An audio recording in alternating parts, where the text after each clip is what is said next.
Bem-vindo ao podcast Estrangeiros e Peregrinos. A mensagem de hoje será apresentada por Dennis Allen.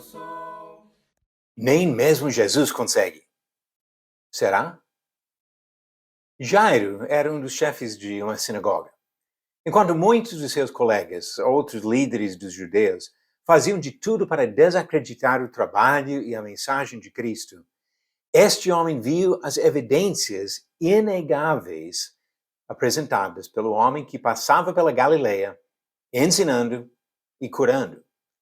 Quando sua filha de 12 anos ficou doente, Jairo procurou a ajuda de Jesus. Insistiu que Jesus fosse até sua casa para curar a menina. Quando se aproximaram da casa, Jairo recebeu uma notícia ainda mais triste. Pessoas da sua casa encontraram Jairo no caminho e falaram: "Tua filha já morreu. Por que ainda incomodas o mestre?" Marcos 5, versículo 35. A implicação é óbvia. Acreditaram no poder de Jesus até certo limite. Curar doentes? Pode. Ressuscitar mortos? Ninguém pode. Que surpresa quando, minutos depois, a menina andava no meio daquelas pessoas, a vida e a saúde restauradas. E pode ser que a escolha de palavras usadas por Jesus enfatize mais ainda o ponto que precisamos entender.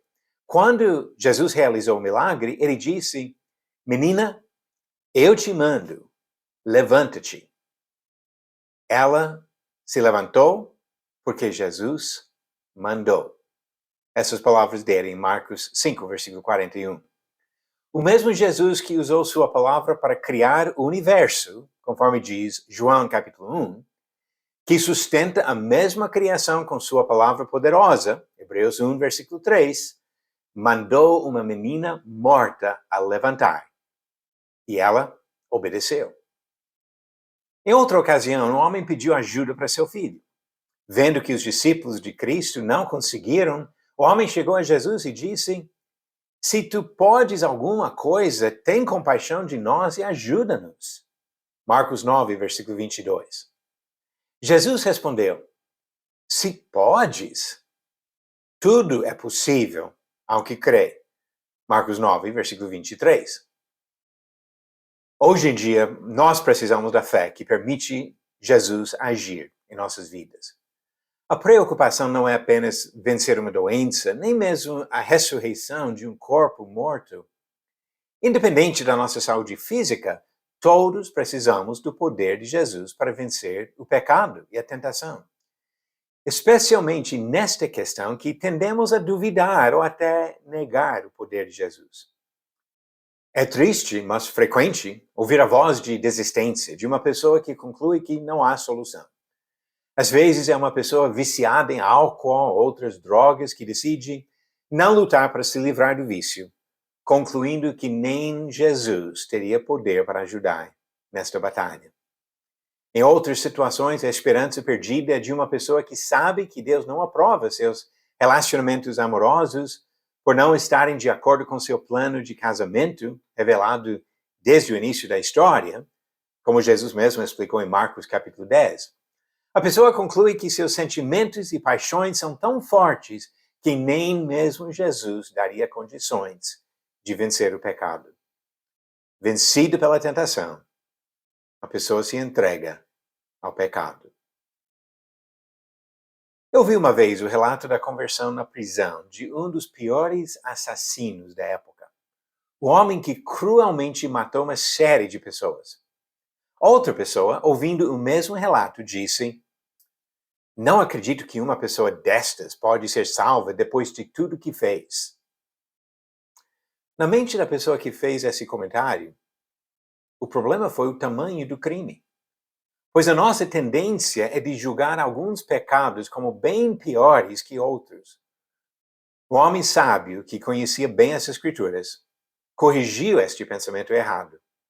Ele relembrou a pessoa duvidosa que a questão não é o tamanho do pecado, e sim, o tamanho da graça e do poder de Deus. O outro homem sábio comentou sobre o mesmo assunto, mas não sobre o mesmo caso específico. Ele olhou para o seu próprio passado, para as manchas de sangue inocente nas suas mãos e pensou na misericórdia que Deus lhe ofereceu. Foi Saulo de Tarso, perseguidor que tornou pregador, que disse: fiel é a palavra e digna de toda aceitação, que Cristo Jesus veio ao mundo para salvar os pecadores, dos quais eu sou o principal. 1 Timóteo 1, versículo 15. Só Jesus mesmo consegue. Você está acompanhando as perguntas diárias e respondendo a todas? A pergunta de ontem foi: em qual das suas cartas Paulo escreveu: porque o salário do pecado é a morte, mas o dom gratuito de Deus é vida eterna em Cristo Jesus, nosso Senhor. Alternativas: A, Efésios; B, Gálatas; C, Romanos; ou D, Colossenses. A resposta certa, isso vem do livro de Romanos. Foi em Romanos capítulo 6, versículo 23, que Paulo disse: porque o salário do pecado é a morte, mas o dom gratuito de Deus é a vida eterna em Cristo Jesus, nosso Senhor. E para a pergunta de hoje, voltamos à história do Antigo Testamento. Deus mandou que os israelitas rodeassem a cidade de Jericó quantas vezes antes de caírem as muralhas? Alternativas: A, 6 vezes; B, 7 vezes; C, 12 vezes; ou D, 13 vezes. A resposta no final do próximo episódio. Nem mesmo Jesus consegue? Ainda bem que nosso Senhor, Salvador, é aquele que criou o universo, sustenta o universo, perdoa os pecadores e nos dá forças para vencer o pecado e a tentação. Porque Ele deseja nossa presença com Ele na eternidade, no céu. Obrigado por nos acompanhar nessa jornada pelas Escrituras. Volte amanhã para ouvir mais uma mensagem do podcast Estrangeiros e Peregrinos. Seguimos pelo mundo.